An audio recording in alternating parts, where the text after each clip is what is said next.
Então, boa noite a todas e todos. Como vocês estão? Estão bem? Tudo certinho. Então, este é o encontro de encerramento da leitura de Constelações, Ensaios do Corpo, na Sinéad Gleeson, traduzido pela Maria Rita Drummond Viana. E hoje, então, nós vamos discutir nossas impressões, opiniões, e também poderemos ouvir da tradutora como foi a experiência de traduzir, né? E também aqui discutir alguns aspectos que a gente já levantou da obra, né? Então, sejam bem-vindas, bem-vindos, e gostaria de começar aqui já com a nossa avaliação, né? Quantas estrelas vocês dão para esse livro? É sempre de 1 a 5, né? 5 é muito bom, 1, né? Uma estrela ruim, né? Mas vamos começar. Vou deixar a palavra com vocês. Quem quer começar, já falando quantas estrelas vocês dão para Constelações, Ensaios do Corpo? Não quer começar, Johnny? Eu dou as delongas? Você pode começar, Ok. Olha, eu, diferente de Pega de Surpresa, que eu dei um 4, por causa que eu deixei, foi muito mal explicado alguns pontos, eu achei, eu vou dar para Constelações 5. Por quê? Porque eu amo ensaio. Eu amo ler ensaio, então eu amo essas leituras em que fazem muito refletir inicialmente. E foi lendo Constelações que eu descobri o que é o gênero ensaio. Então eu descobri que os livros que eu mais gostei na vida, eles eram ensaios. Então eu dou 5. Porque eu achei as reflexões muito pertinentes, entra muito com a área de educação que eu estudo, então eu dou 5 por esses motivos, porque é um gênero que eu já amo. Para mim, o gênero literário favorito é o ensaio. Que bacana, Johnny, né? Perceber assim que no começo eu lembro que eu perguntei assim, quem já leu o ensaio? Aí vocês ficavam assim, não, acho que não. E aí vocês descobriram que vocês já tinham lido alguns ensaios, né? Que pararam para perceber o gênero literário mesmo e que gostaram do gênero, né? Isso é muito bacana. Então, temos a Juliana que acabou de sair, mas acho que ela já vai voltar. Mas vamos continuar. Giovana, quantas estrelas você dá? Eu vou falando um pouquinho na frente, mas eu dou Laura, 4 estrelas. Primeiramente, foi a primeira vez que eu li o ensaio e eu achei bem interessante, só que acho que tipo, eu não dou 5 estrelas porque eu achei um pouco parado certos assuntos, tipo, foi cansando a leitura em alguns aspectos, mas foi um livro que eu me interessei bastante, que me fez refletir bastante, então por isso que eu dou 4 estrelas. Ok, bacana. Eu acho que eu acabo dando 4 estrelas também, tanto porque eu realmente nunca tinha lido o ensaio. E eu acho que o jeito que foi apresentado o livro também, as questões, mesmo ela falando sobre tudo e tudo mais, bem fluido também. Então, o meu fica 4 estrelas também. Legal, Giovana. Vitor. Eu tenho que confessar que eu não li todo o livro, porque começar confessando, então eu não sei se eu consigo avaliar ou não, mas provavelmente eu daria 4 estrelas também. Sobretudo pela forma como ela escreve, que eu acho uma maneira, além da inteligência que ela passa em articular algumas imagens, mas também pela forma como ela trata dos assuntos, pela vulnerabilidade também que ela se coloca dentro do texto. Tem uma frase que ficou muito marcada para mim, que eu acho que eu não vou conseguir achar agora, que é a questão do... Quando ela tá falando que...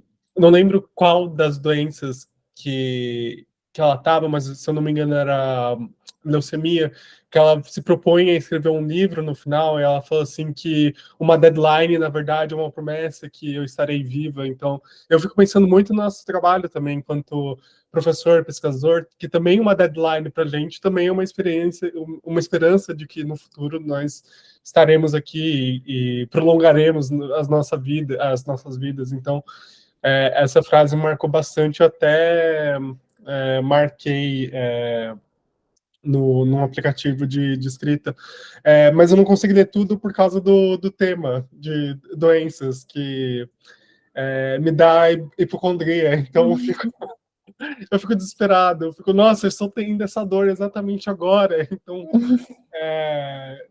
para mim, a temática não vai, sabe? Então, mas eu daria 4 estrelas se eu tivesse terminado. Uhum.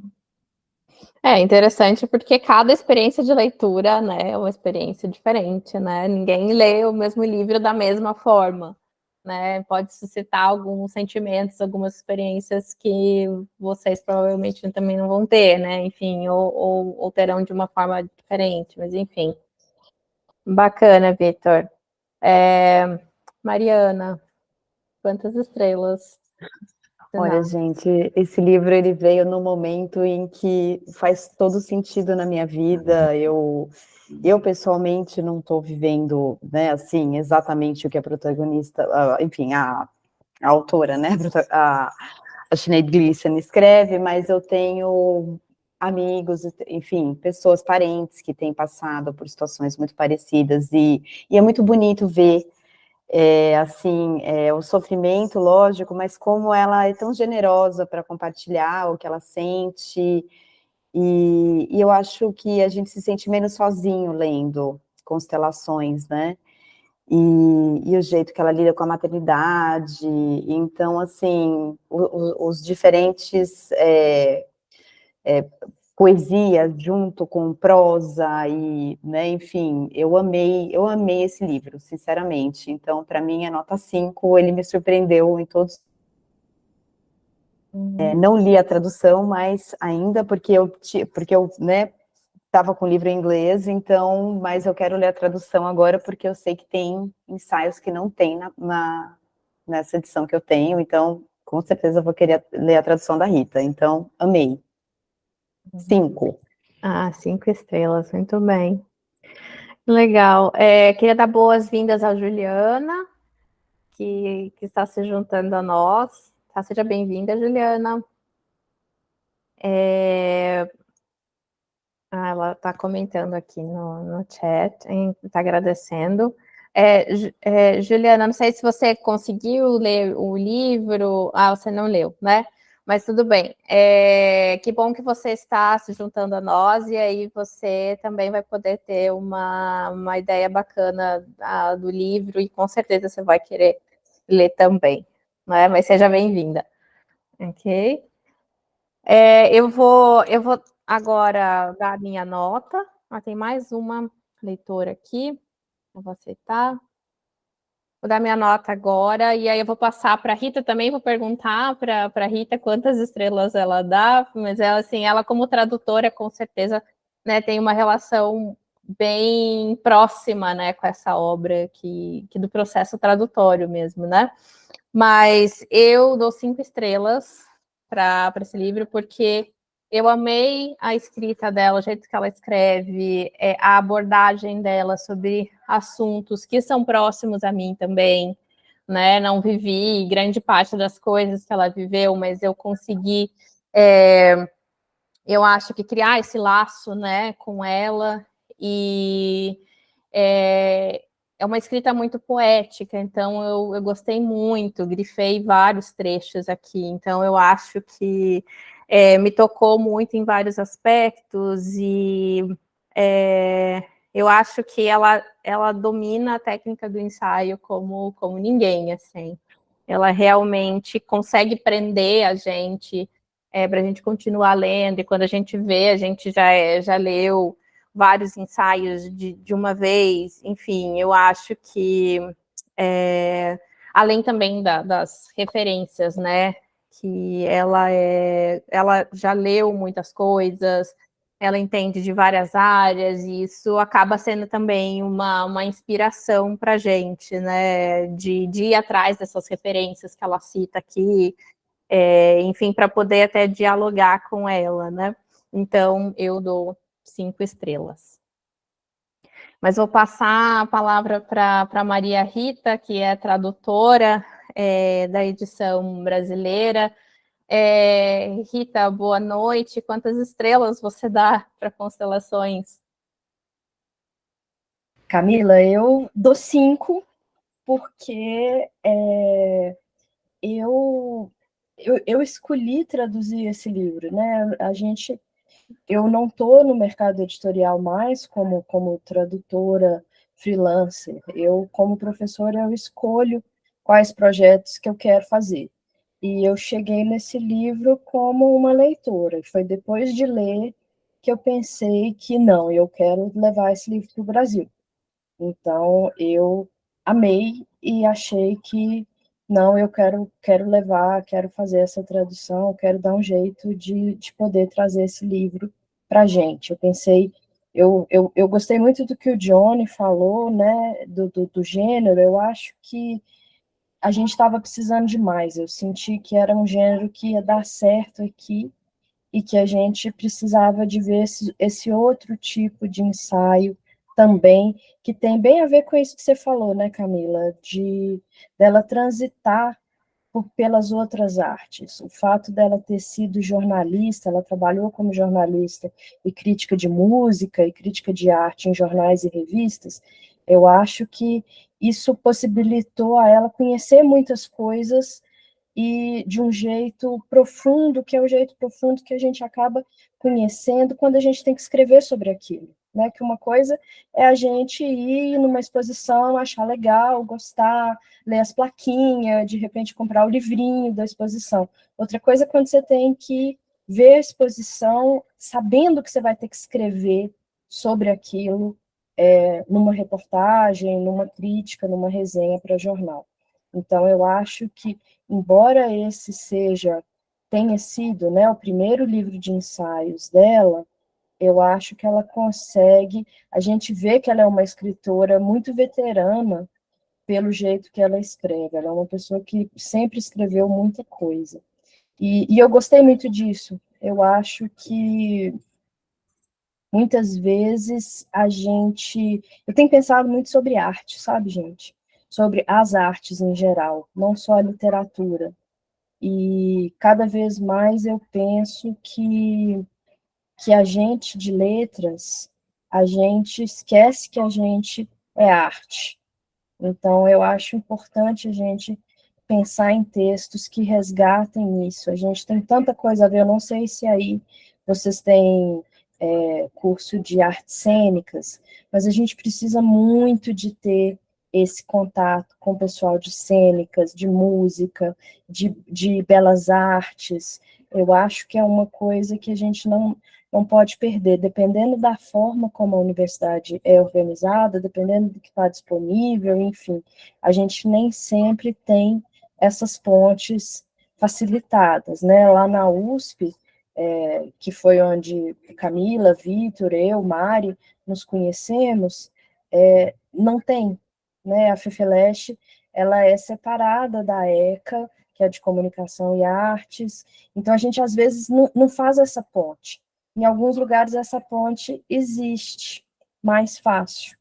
Então, lá na UFSC eu tive a alegria de estar bem pertinho do pessoal de cênicas, então eu fiz muita coisa com o pessoal de cênicas, porque o nosso era o Centro de Comunicação e Expressão. Então, artes cênicas entrava na parte de expressão. Em outros lugares, letras é junto com jornalismo, também é uma outra forma de pensar.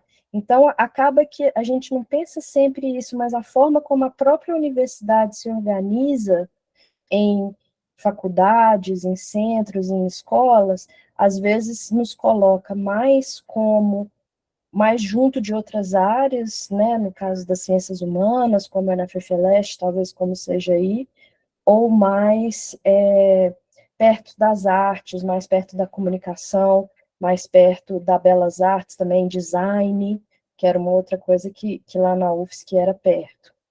Então, eu acho que ela faz isso bem, ela traz para a literatura essas conexões com as outras áreas, com as outras artes, e que eu achei que a gente está tendo, que seria legal para vocês pensarem. E a música, porque ela também é muito ligada à música. Ela tem um outro livro que ela editou de ensaios, que são só ensaios sobre música, sobre musicistas. Ela pega várias pessoas, inclusive a Anne Enright, ela escreve sobre a Laurie Anderson, e talvez vocês já leram com Mari, com Camila, alguma coisa da Anne Enright, mas ela escreve sobre um encontro que ela teve com essa musicista lá nos Estados Unidos.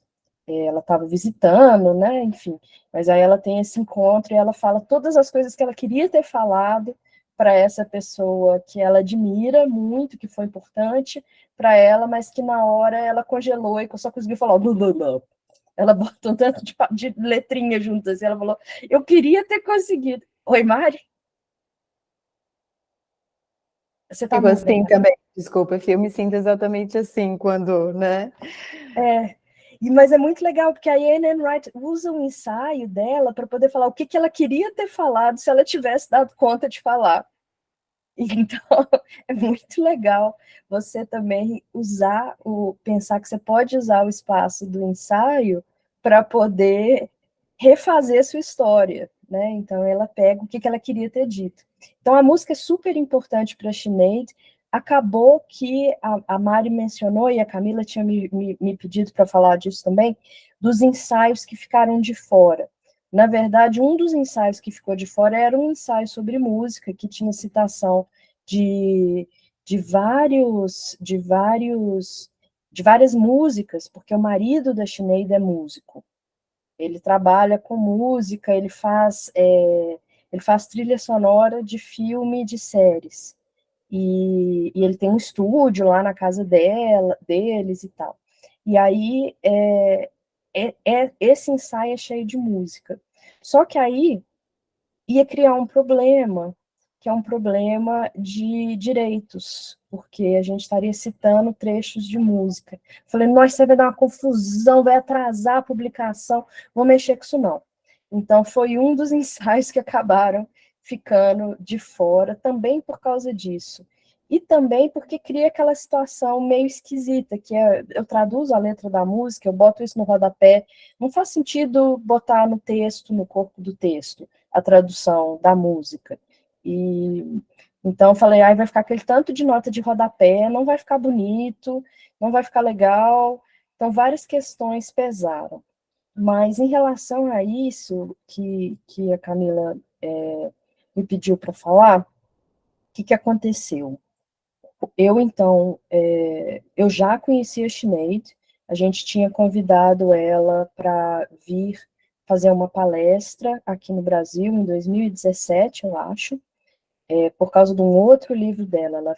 Ela fez uma antologia de contos escritos por mulheres ao longo de mais de 100 anos na Irlanda. E a gente quis chamá-la. Eu trabalho muito com essa questão de edição e antologias, e como que o trabalho crítico de quem edita. Eu vejo a própria edição como uma atividade criativa.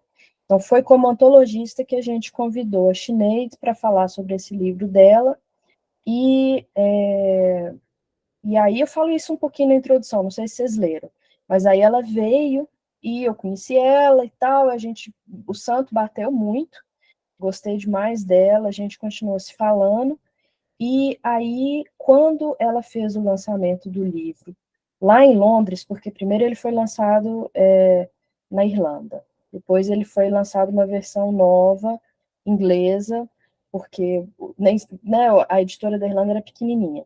E aí, no lançamento da edição de Londres, deu uma sorte que eu estava em Londres para um congresso, e eu pude ir no lançamento do livro. E no lançamento do livro, ela leu um trecho, ela leu pedaços de 2 ou 3 ensaios, e ali mesmo eu comprei o livro, e na hora que eu fui levar para ela assinar, eu já falei, eu vou levar seu livro para o Brasil. Então, foi como, igual eu falei para vocês, foi como leitora que começou a minha história. Eu falei, não, a gente precisa desse livro no Brasil, a gente precisa desse livro no Brasil. Então, depois disso, várias coisas aconteceram, mas eu já estava, então, eu tentei vender a ideia do livro para diferentes editoras. E a Maíra, da Relicário, comprou a ideia do livro. Então, mas ela tinha algumas questões que ela levantou, que era como que, né, que não era uma autora conhecida, que era um gênero que não é um gênero, né, o que mais vende é romance. Então ela falou, olha, é um ensaio, como é que nós vamos fazer? Aí ela falou, olha, existe um clube de assinatura da Dois Pontos, que é de literatura de não ficção. Se a gente vender o livro para a coleção da Dois Pontos, a gente consegue, sei lá, um número X de leitores garantidos, que são as pessoas que assinam o clube da Dois Pontos. Mas eles só aceitam livros até 200 páginas. Aí eu falei, então, nós vamos ter que cortar. Ela falou, vamos. Ela falou, a gente topa, vamos sim, mas levando em consideração todas essas coisas, o livro vai ter que ser mais curto. Então, eu falei com a Sinead o que ela achava, ela concordou, ela falou, olha, não conheço o mercado editorial do Brasil, vamos. Eu falei, olha, eu também não conheço desse jeito, e eu confio na Maíra, então bora. Se ela acha que essa é uma boa estratégia, vamos cortar. Aí eu tive que decidir quais ensaios que eu ia cortar para a gente conseguir ficar no limite de 200 palavras. Não foi fácil, como vocês podem imaginar. Não foi nada fácil. E foi ainda mais difícil porque eu queria incluir um novo ensaio, igual a Mari falou. A versão brasileira, ela tem um ensaio que foi escrito depois que a Sinead veio no Brasil. Então, ela escreve um ensaio que é publicado numa revista que se chama Granta, que é uma das maiores e mais importantes revistas literárias do mundo, que ela, então, escreve sobre essa visita que ela fez ao Brasil em 2017. E eu falei, olha, no livro no Constelações Brasileiro, o livro, a gente precisa de ter o Cruzeiro do Sul. Aí eu falei, o ensaio da Clarice, porque acabou sendo muito sobre Clarice, ele vai ser a nossa constelação do Cruzeiro do Sul. Então, eu tinha que tirar para poder dar as 200 páginas, e eu tinha que tirar mais ainda para caber mais um ensaio que originalmente não estava previsto. Não é um ensaio curto, não, ele é bem compridinho. Então, tive que fazer essa matemática aí. Aí, o que aconteceu? Eu teve o ensaio do marido, que é esse que é cheio de música.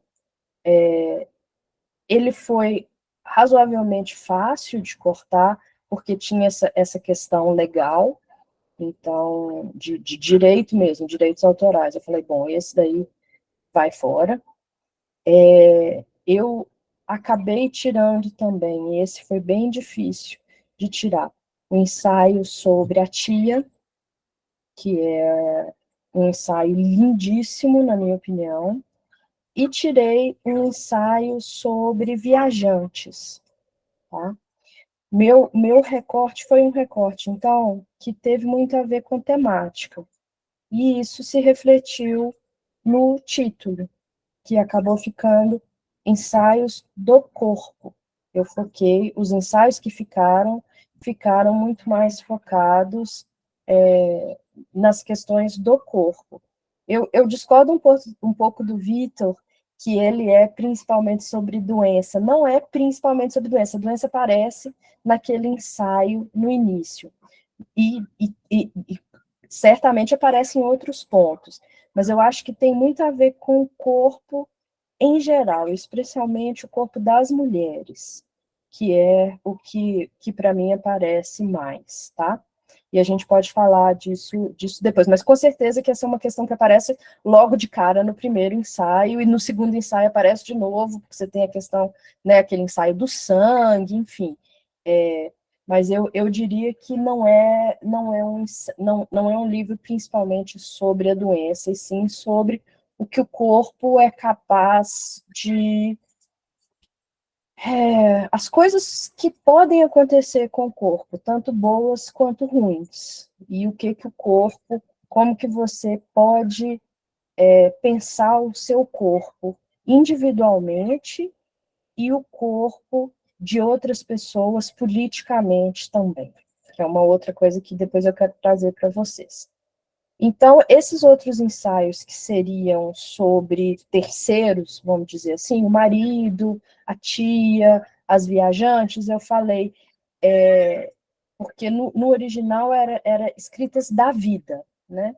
Então, eram outras vidas além da vida dela. Lógico que a gente continua tendo outras vidas além da dela, mas eu acabei escolhendo ensaios que sempre partem mais dela, e esse é o capa mole irlandês, né?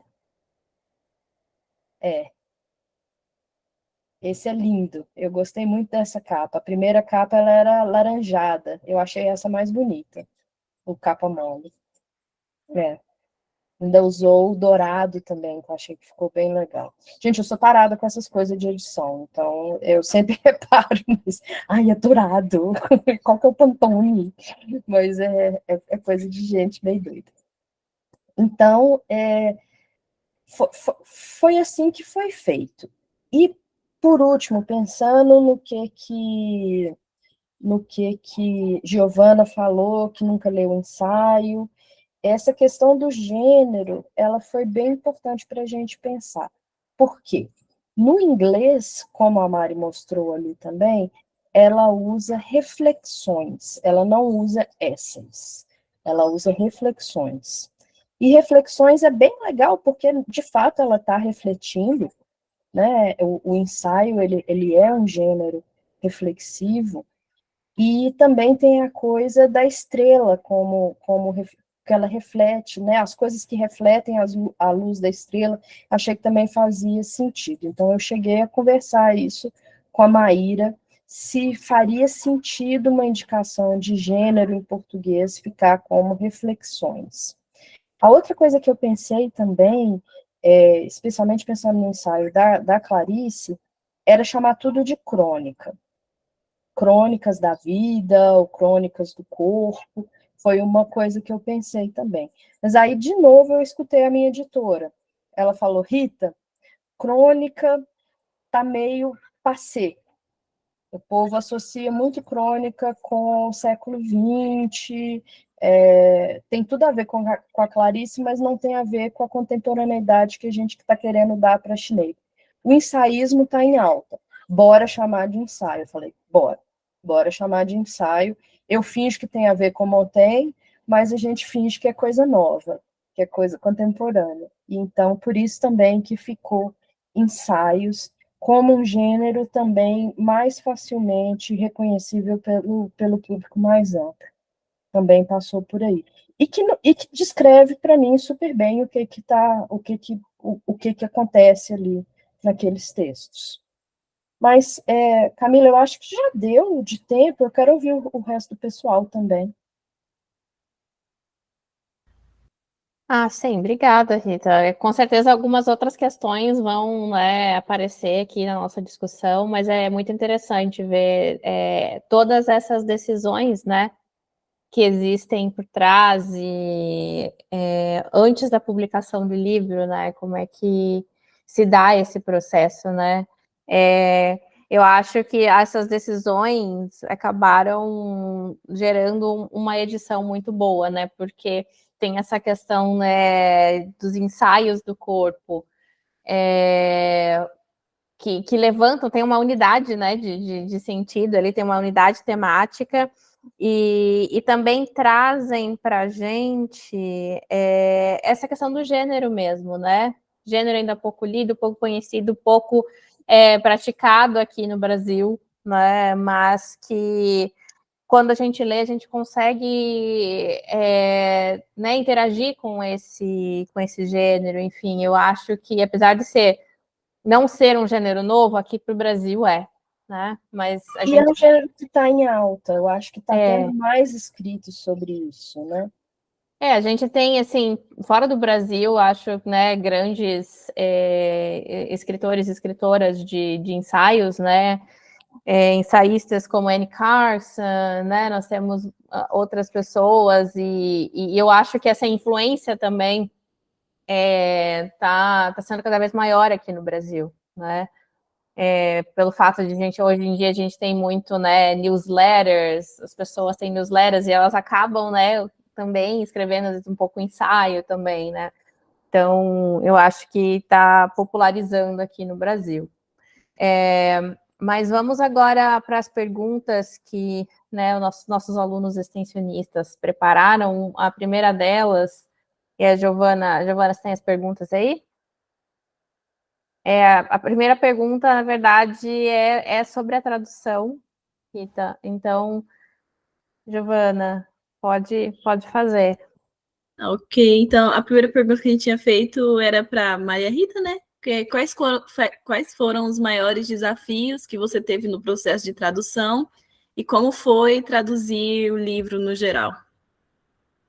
Joia. Giovana, eu estava procurando mais cedo quando a Mari estava falando, não, quando o Vitor estava falando, a minha edição inglesa, porque que foi o que eu usei de texto base.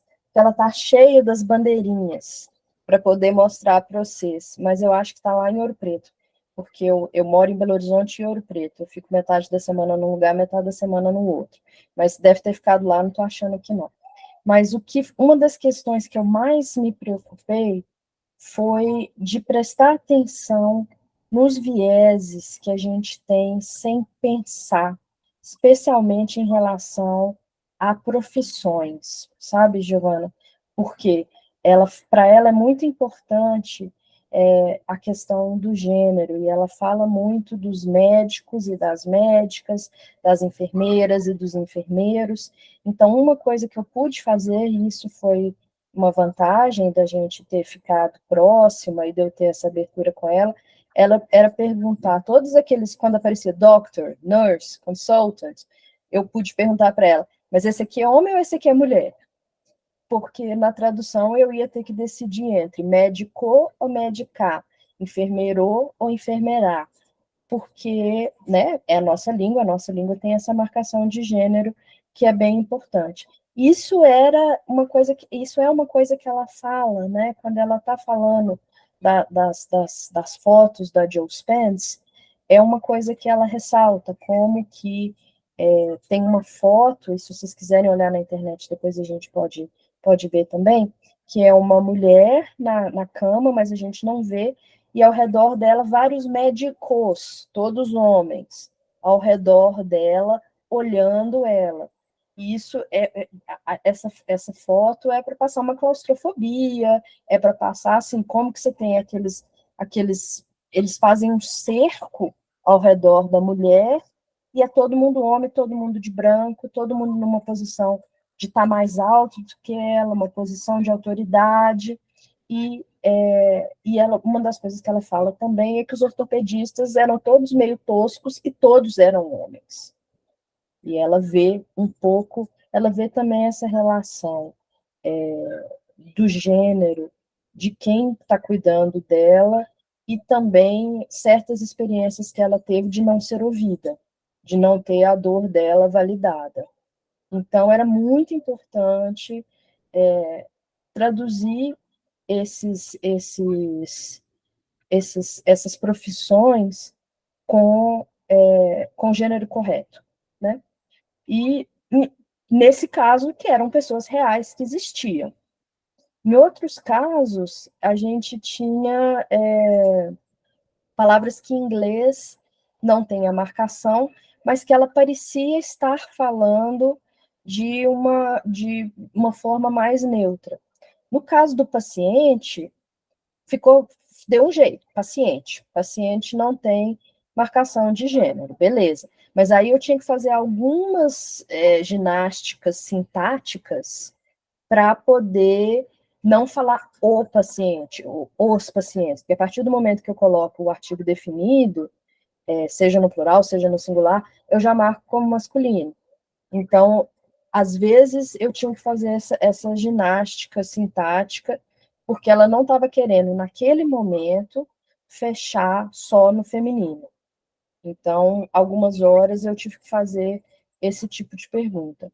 E a Sinead, ela tem uma posição também, Giovana, muito anti,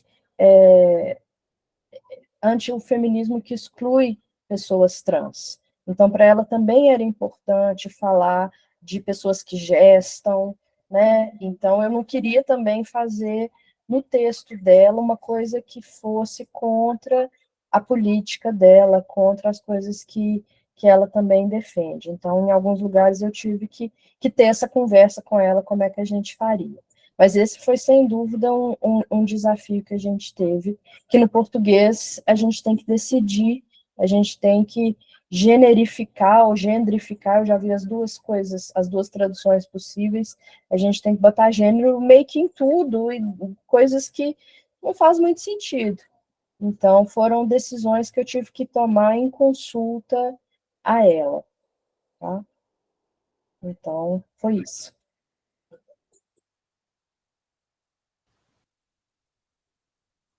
Pode. Isso, Giovana, pode prosseguir com as perguntas. Estava dando um pouquinho de problema, agora foi. Uhum. A segunda questão é, para todo mundo, né, agora no geral, é o que você achou da relação da autora com a religião durante o livro? E aí, gente? O que vocês acharam da relação religião com que ela tem, né? Com a relação que ela tem com a religião. Nós comentamos na reunião de preparação que nós conseguimos perceber muitas semelhanças, né, entre Irlanda e Brasil, né? Principalmente nas questões sobre o corpo, né? Porque o controle sobre o corpo, principalmente o corpo feminino, tem viés religioso, né? Tanto aqui quanto lá. Mas quero ouvir de vocês, e Giovana, Laura, Vitor, Mariana, vocês podem também contribuir, né, com as impressões que vocês tiveram, mas a gente viu essas relações, né, entre Brasil e Irlanda, que acaba nos aproximando, né, muito da autora. E a gente para pensar no que a gente passou recentemente, né? A Maria Rita não pôde participar no nosso encontro de abertura, porque ela estava, né, num protesto contra a pele de estupro, né? Então é algo muito recente também, são questões que têm viés religioso, né? Questões políticas e religiosas. Então, a gente vai vendo essa proximidade das experiências, né? Mas o que mais, gente, que vocês gostariam de falar?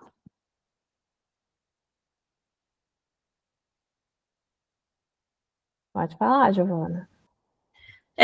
Como a gente tinha discutido na outra reunião, quando um país é realmente muito religioso, sempre tem esse problema, principalmente para as mulheres, e na questão da medicina também, que é muitos lugares, tipo, é só que aconteceu com essa PL, de pessoas falando, é só fazer o aborto antes, ou só fazer até chegar o tempo lá, limite, mas só que muitos lugares só não fazem mesmo, então acaba atrasando, então não é uma questão de é só fazer no tempo certo, digamos assim, é todo um problema que roda assim ao redor disso, e isso que dificulta, e como a maioria ainda como a gente vê, tem manifestações a favor da PL, então é uma coisa muito difícil de se lutar contra, infelizmente. E assim como lá, lendo o livro e tudo mais, e vendo como é a situação lá, como ela descreve muitas coisas, dá muita agonia, na verdade, principalmente sendo mulher. E claro que não que a gente tenha passado pelas mesmas coisas que ela passou durante o livro e tudo mais, mas ainda assim parece que dá uma sensação de empatia muito maior, porque tem muitas questões assim que rodam ao redor disso também, e é muito frustrante às vezes. Pode deixar aqui. É, Já entrando no que a gente estava falando, indo para o viés um pouco diferente, tô falando só como é a correlação que existe entre o Brasil e a Irlanda no quesito da Igreja Católica, né? Porque no livro a religião que está falando é a católica, e como, do mesmo jeito que acontecem coisas na Irlanda, são muito parecidas com o Brasil, por mais que sejam dois países completamente diferentes, as vertentes enraizadas dentro da sociedade, através do catolicismo, continua sendo a mesma. E é uma coisa que, tipo, a gente fica fazendo essa correlação, e eu achei muito interessante no final que ela veio para o Brasil, e ela mesma conseguiu fazer essa ligação entre os dois mundos, que é uma coisa que a gente pensa que acontece só aqui dentro, só que quando a gente vai lendo um livro de uma pessoa que é de fora, a gente fala, tá, isso acontece em todos os lugares. Parece que é um problema geral. É uma coisa bem interessante e triste. É. E embora ela não seja uma pessoa religiosa, né, mas como muitos irlandeses, ela cresceu, né, ela foi educada no catolicismo, então muitas práticas ela teve que viver, e no dia a dia, apesar da Igreja Católica ter perdido muita força, ela ainda está, né, por aí. Aqui no Brasil a gente vê que embora a gente tenha muitos católicos não praticantes, a gente tem uma bancada evangélica e uma bancada católica, né? Que é muito forte. E acaba, mesmo que você não pratique a religião, né? E isso que é o ponto de discordância também, né? A imposição da religião sobre você, que não, né, não confessa aquela religião, é sempre constante, né? Você não é católico, mas você vai ter que viver de acordo com os preceitos católicos, enfim. E isso acaba afetando não só questões como aborto, mas questões de acesso à saúde também, né?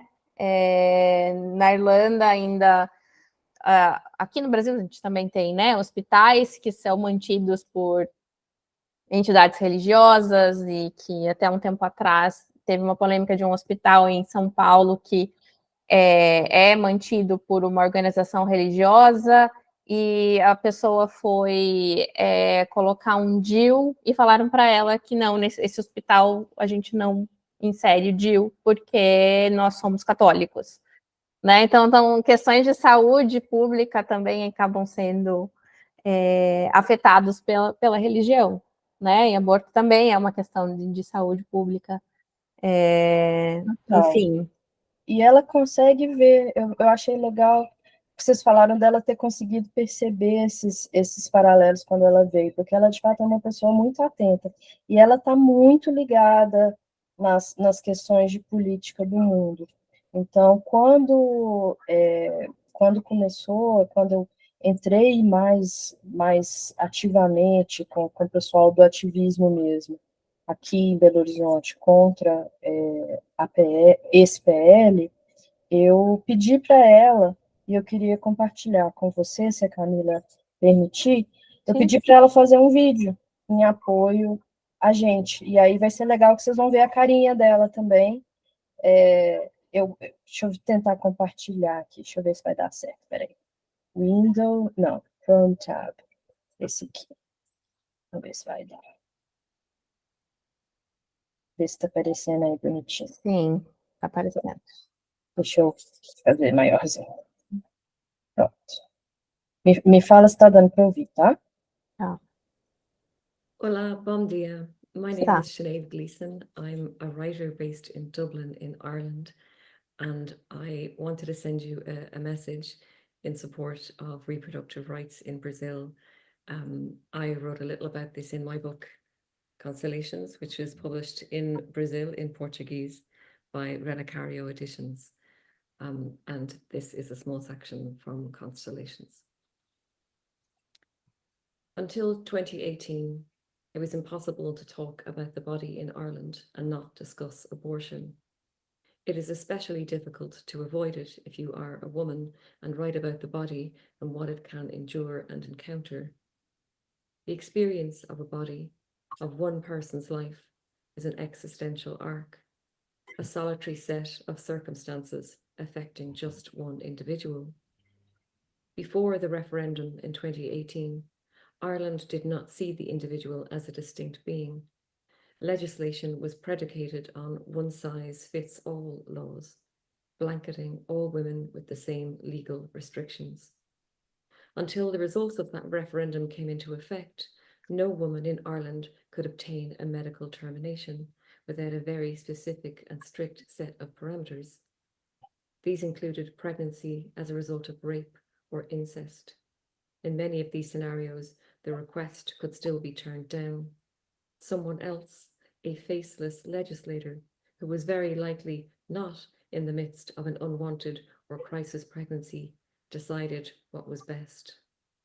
Legal termination is still only available in Ireland, in the south of Ireland, for up to 12 weeks. A lot of Constellations deals with the female body, and no matter what or how you write about the female body, from reproduction to sexuality, illness to motherhood, it is politicized. Women are reproduced to the physical to make it easier to disregard them, to decide, rule, and legislate for them.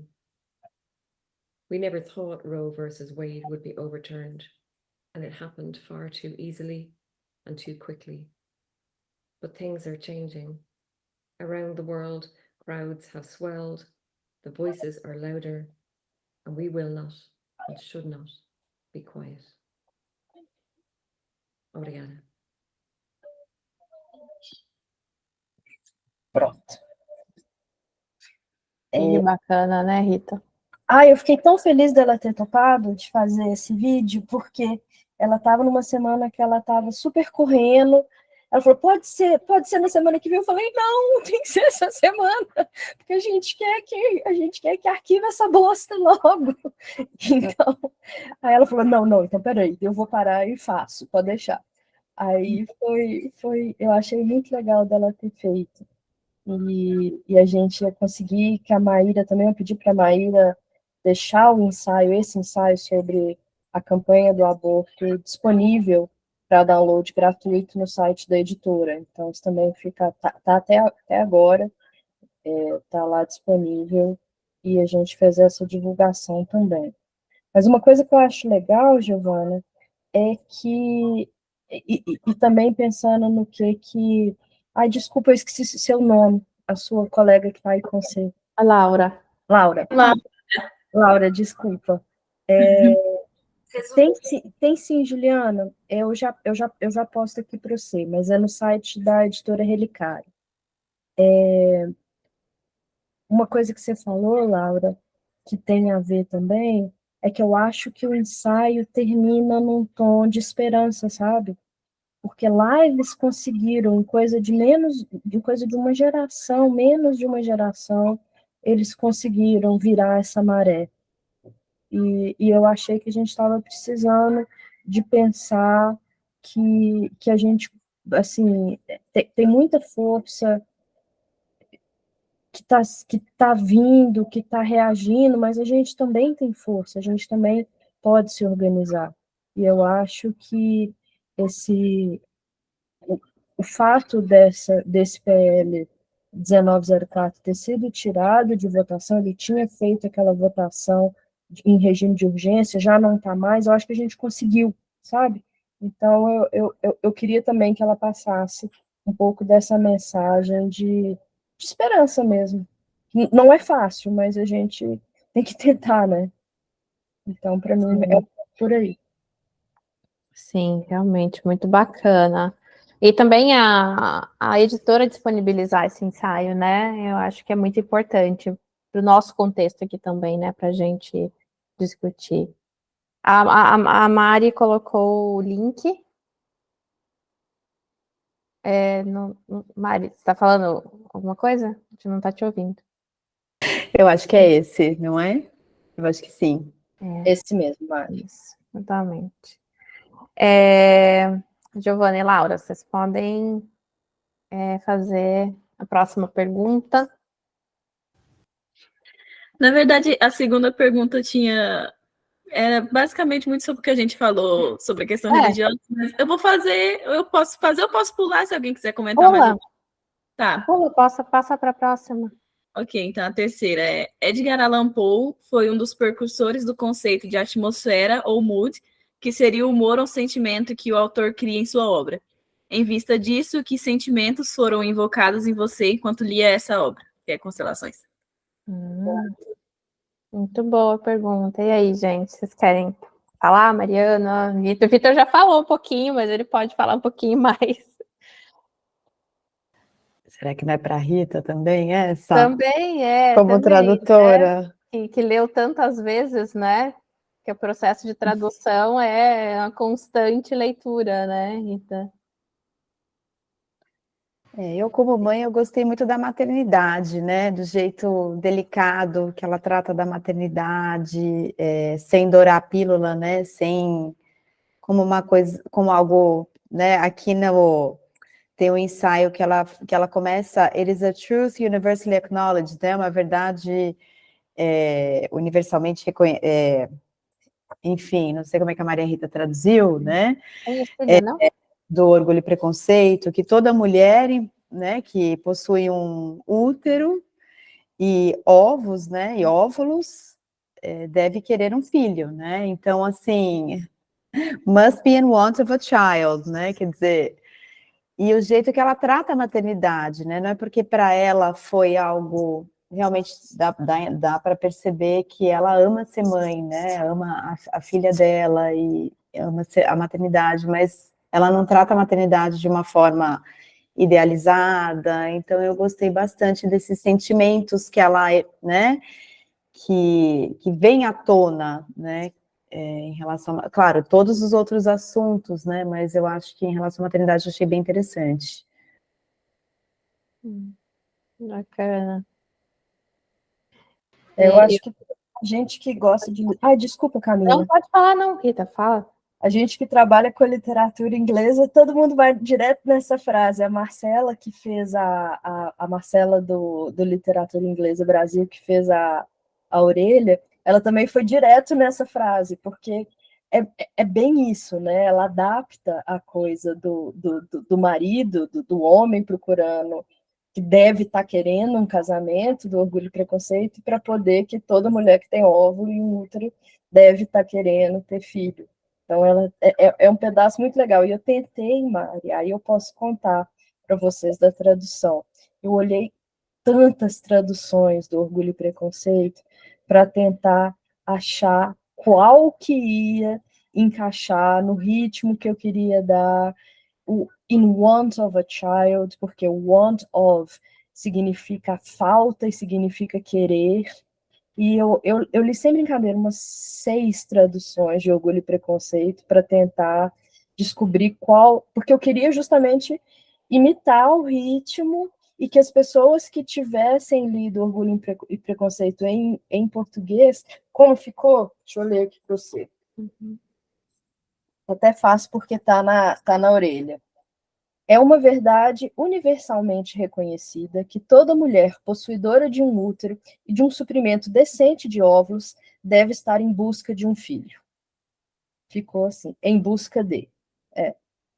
Porque o marido tinha que ser em busca de também. Aí eu achei que ia encaixar melhor com as traduções existentes também. Então foi... eu achei que dava mais certo do que precisando. Não achei que precisando deve estar precisando de filho. Porque não era, né? Porque o want of o want não é precisar, né? É faltando, querendo. Né? Então foi por aí que eu fui, mas a referência passou a ser menos o que eu, assim, a minha tradução e mais as traduções existentes, porque era importante manter esse link intertextual. Não, mas ficou muito bacana, né? Porque acho que os nossos alunos, muitos já leram, né, Orgulho e Preconceito e conseguiram, né, identificar ali a referência na hora, né? Inclusive, nós temos uma fã do Mr. Darcy com a gente, não é, Giovana? Mas, enfim, é muito bacana, né? E fala sobre essas escolhas da tradução, né, Rita? Que vão surgindo ali no caminho. Às vezes a gente precisa realmente, né, ver várias edições, né, ou como outras pessoas traduziram para fazer nossas escolhas, né? Mas e aí, gente, o que mais sobre sentimentos durante a leitura? Para mim, o livro, o maior sentimento que eu tive lendo esse livro foi primeiro, admiração pela protagonista, que acaba sendo a autora, e esperança, assim, porque é uma coisa que a gente vê que, de certa forma, ela conseguiu, não só dentro do feminismo que ela pontua, mas da trajetória da saúde dela também. Então, foi, tipo, esses dois sentimentos que eu mais tive lendo esse livro. Uhum. Legal, gente. Bacana. Eu acho que a gente tem tempo para mais uma pergunta. Não sei se tem mais, mas aí você escolhe, Giovana, qual que você acha mais pertinente. Acho que essa aqui dá. Então, ok. A autora traz a abordagem de seu ponto de vista como ela queria ser vista, não com um olhar de pena, mas com um olhar que sou um ser humano. Trazendo à tona como você se questionaria a inclusão e respeito de pessoas especiais. Então, a sua opinião sobre a questão do respeito e em cima dessas questões assim, de pessoas com deficiências e tudo mais. Porque deficiência, doenças crônicas, né, permeiam o livro. É uma coisa que a gente sempre tem conversado, né, desde as nossas primeiras reuniões e nossa reunião de abertura aqui, é como ela fala da deficiência, né, das deficiências e das doenças crônicas, não de uma forma vitimista, né? Mas também não até a Mari usou a expressão, né? Não é uma positividade tóxica, né? Ela consegue falar sobre essas questões de uma forma que não é assim, não é o fim do mundo, não, olha só o quanto eu sofri, né? Mas também não é aquela coisa de, se você quiser, você consegue, né? Você consegue superar, e não é uma questão de superação, né? É como a vida continua acontecendo, né? São coisas que podem acontecer com qualquer pessoa, acontecer, às vezes a pessoa já nasce com uma deficiência, já nasce com uma doença, mas isso pode acontecer depois, são coisas que acontecem com o corpo, mas não tem esse viés de superação, né? Então, eu acho isso muito importante, né, no nosso contexto aqui, porque contexto de redes sociais, às vezes fica, né, essa narrativa de que olha a história dessa pessoa, como é uma história bonita, e ela não faz isso, não é? Eu acho que, para mim, o melhor exemplo disso, Giovana, é como que acontece com a cadeira de rodas, né, de quando ela era criança. Como que a cadeira de rodas ela é ressignificada naquele momento em que os colegas dela, ela tinha aquela vergonha imensa, ela não queria que levasse a cadeira de rodas de jeito nenhum, ainda bem que levou, porque na hora que ela chega lá em Lourdes, ela percebe que ela não ia dar conta mesmo, porque é muito íngreme. Foi uma questão que, quando ela veio para a Flip, a gente teve que considerar, não sei se vocês já viram foto de Paraty, mas a cidade de Paraty é cheia de umas pedrinhas e a rua é toda desigual, é muito difícil de andar, com sapato que não seja, até quem não tem problema nenhum de locomoção, para andar, dependendo do sapato, você escorrega, você cai, você machuca. Eu mesmo tomei tombo, porque eu sou desastrada. E eu pensei, meu Deus do céu, como é que eu vou fazer? Porque a gente muitas vezes não pensa nessas coisas, e ela tinha que andar super devagar, a gente tinha que procurar quando estava com molhado na rua, né, porque choveu muito durante a Flip. A gente tinha que, não dava para ir em todos os lugares, então eu queria levá-la num restaurante, aí eu fui na frente para ver como é que estava o caminho.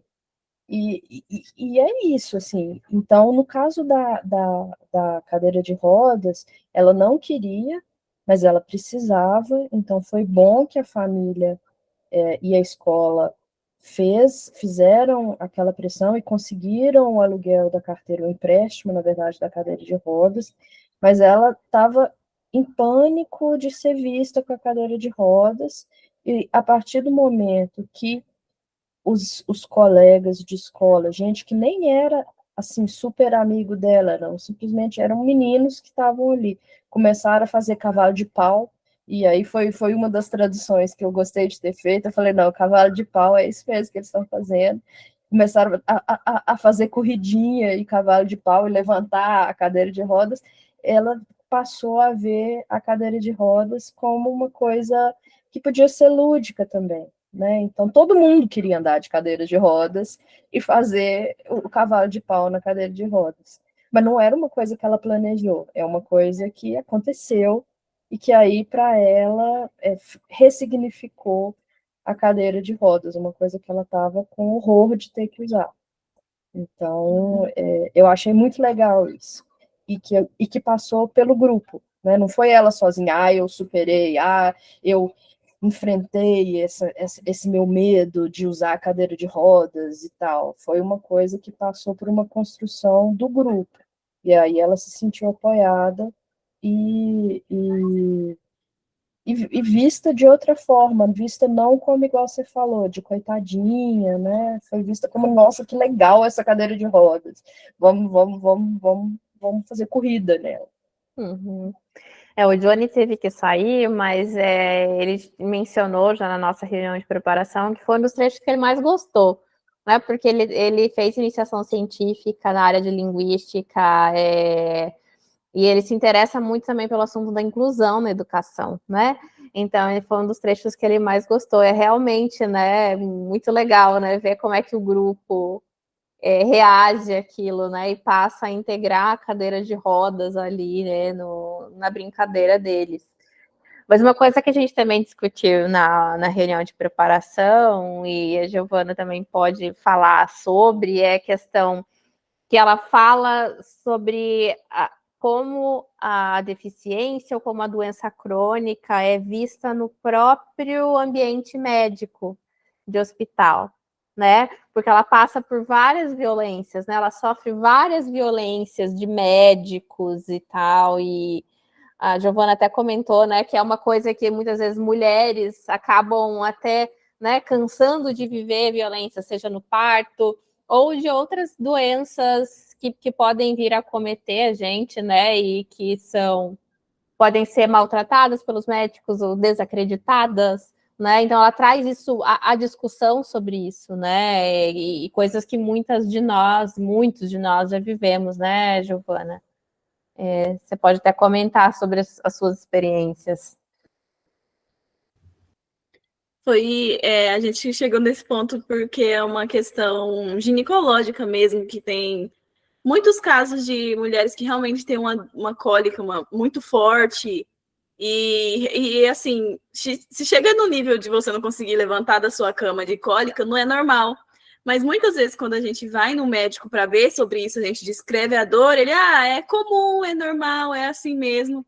E aí acaba que a gente cansa realmente de ir no médico e meio que muita gente aceita, porque se tem um doutor falando que é normal, então o que eu posso fazer, né?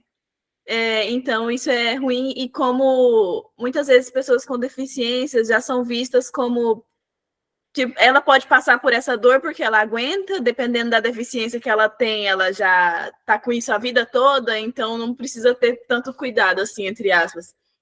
E isso remeteu também a um caso que a nossa professora de Sociologia falou sobre mulheres negras que estavam tendo um índice muito alto de morte de bebês recém-nascidos e perdas de filhos e tudo mais.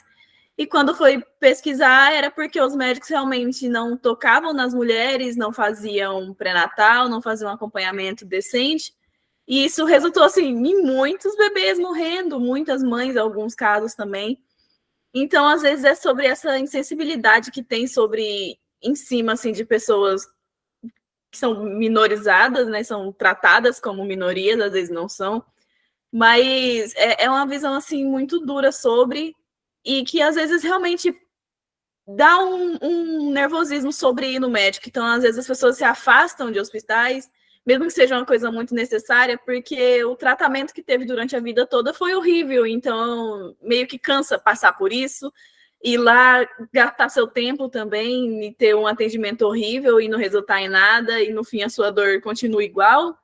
Porque, às vezes, mesmo quando eles tentam tratar e passam algum medicamento, não funciona para nada, porque às vezes nem é o medicamento certo, que já aconteceu muitas vezes também, ou pioram os casos das pessoas. Então é uma coisa assim muito complicada, porque você precisa ir ao médico, você precisa ir ao hospital, mas quando chega lá você não tem o básico. Então, como prosseguir? E também tem a questão de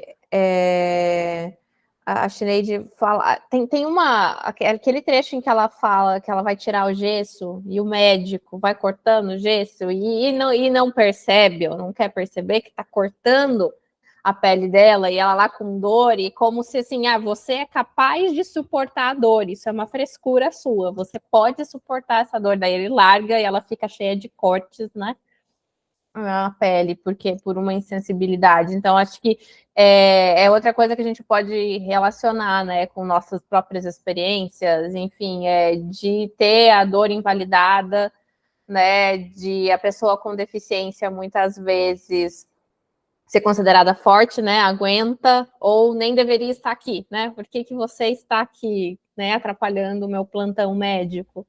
Enfim, essa foi uma coisa que também me chamou muita atenção no livro, ela trazer esses assuntos, né, que são infelizmente do nosso cotidiano, né, e ver que não é só aqui no Brasil também, né, ver que na Irlanda também acontece, né.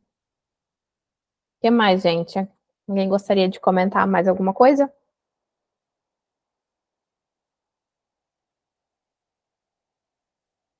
Não? Eu queria só comentar sobre o que a gente falou também na reunião de preparação, Ká, sobre a escala da dor. Sim. A escala McGill, né? Isso, a McGill, exatamente. Estava tentando lembrar, tá aqui. Que, nossa, assim, eu achei incrível, Rita, como ela, enfim, né, o drilling, todos aqueles, né, as diferentes, no inglês tá 12 stories of bodily, não, esse é o 20 stories based on the McGill Pain Index, né? Então, desde, assim, um dente incluso, né, um dente, enfim, então, vários tipos de dor que ela tem e, né, que, enfim, são exemplos aqui, né, de, enfim, punção lombar, o dente do siso incluso, dores de cabeça sem explicações, né, e... Enfim, então eu achei muito interessante como ela descreve isso, todo esse vocabulário, e fiquei pensando também na sua tradução disso, né? Porque tem a ver com a validação da dor, né? Como a sua dor é validada, isso nós comentamos também, né, Ká? E assim, esse ensaio específico, ele tem, né, ele está em verso, alguns trechos, né, e outros mais em prosa. Então, a gente estava debatendo como deve ter sido traduzir esse ensaio, Rita, nessa mistura de Foi bom gêneros. demais. É. Foi bom demais.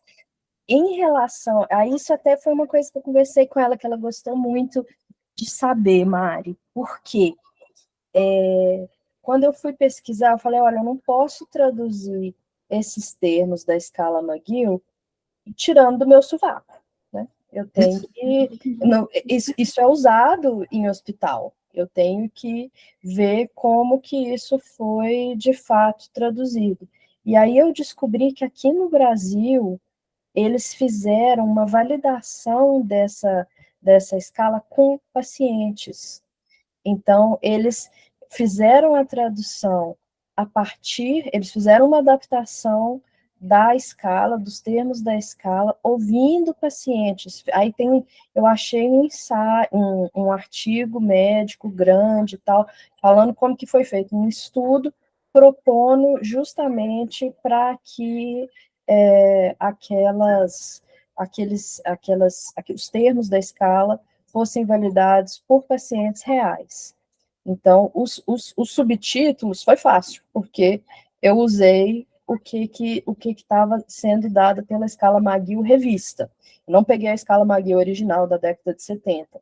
Eu peguei a escala McGill já do século XXI, com essa revisão feita por pacientes. E assim, para a gente que é da letras, dá uma agonia demais. Por quê? Há uma mistura, você não tem um paralelismo, a gente fica querendo que tenha paralelismo. Em inglês é tudo com ing, em português tem alguns que são gerúndio, perfurante, perfurando, tem alguns que são pinica, então tá misturado. Tem uns que são verbos, tem uns que são adjetivos, tá tudo misturado. Isso para mim me dava um nervoso imenso, porque a gente quer paralelismo, né? A gente quer que seja tudo igual na lista. Mas é assim que se usa e foi assim que os pacientes usaram. Então eu quis manter e eu botei essa nota falando que na tradução a gente vai usar a escala McGill revista, conforme estudo que foi feito com pacientes reais que optaram por esses termos aqui, e aí a gente usa. Mas a tradução dos trechos em si, aí foi gostoso demais, porque a minha formação primeiro, meu interesse maior sempre foi como formação, né, assim, sempre foi pela poesia. Eu adoro os gêneros não ficcionais e comecei a trabalhar isso no doutorado por causa de um pedido da Munira, que falou, ninguém trabalhou com as cartas, trabalho você com a carta. Você gosta da poesia. Mas eu sempre gosto de voltar na poesia e traduzir poesia. É gostoso demais. A gente fica muito tempo ali num pedacinho, é gostoso. E tem ganhos, né, na tradução também, que a gente consegue achar soluções poéticas que funcionam. Aí a gente fica feliz demais. Nós comentamos sobre a expressão cabelo camundongo, ou cor de camundongo, né? Essa foi difícil. Imaginei. Porque até é uma expressão que a gente não conhecia, né? Mas a gente consegue depois, né? Pensar numa, sei lá, cor, né? Essa cor da pelagem de camundongo, mas eu imagino que tenha sido difícil mesmo. E não podia ser rato, né? Porque a gente não pensa muito em camundongo. Se fosse rato, ia ser eca. Cor de cabelo de rato é cinza, é feio, né? Não pode ser. Então, mas ficou. E esse ensaio do cabelo, eu acho que talvez seja o meu favorito. Acho que o ensaio do cabelo, porque termina de um jeito tão bonito, né? Essa relação dela com a filha, enfim. Mas é o meu favorito. Massa, fico feliz, Camila. Eu gostei muito de traduzir ele também. Então, gente, a gente já está avançando, né, no horário, foi boa a discussão. A Giovana tinha mais perguntas que eles prepararam, mas a gente não vai ter tempo de discutir. Mas quero agradecer a presença de vocês, a disposição da Rita de participar, né, com a gente para contar sobre como foi a tradução. E dizer que nosso próximo livro começa em agosto, é Esperando Godot, do Samuel Beckett. Vamos mudar novamente de gênero literário, vamos para o teatro agora, né? Então, vamos anunciar cronogramas, etc., nas redes sociais e também por e-mail. Mas é isso, eu gostaria de contar também com vocês na leitura do próximo livro. Tá bom, gente? Muito obrigada. Obrigada pelo convite, Camila. Bom demais encontrar com vocês de novo. Eu prometo que eu sei falar de outras coisas que não são só aborto, tá? Porque agora que me caiu a ficha quando foi o Ulisses, eu também falei de aborto.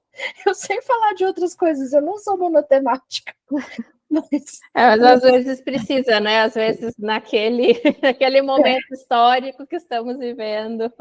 Tem que falar sobre isso, né? Mas obrigada, Rita Hélia. O episódio. Então, a Rita já participou do Clube do Livro, falando sobre Ulisses de James Joyce. Exatamente. Então, mais uma vez, ela veio aqui falar sobre a gente, mas calhou, né? O assunto acaba recorrendo, mas não sou obcecada com aborto. A gente fica ativista, fica parecendo meio monotemático, mas não é não, tá? Tá aqui no chat, né? Precisamos falar muito mais, né? Juliana, é isso aí. Que bom, Juliana. Exatamente, por termos falado tanto que a gente conseguiu, né? Que esse PL fosse... não acabou, mas, né, perdeu. Saiu do regime de urgência.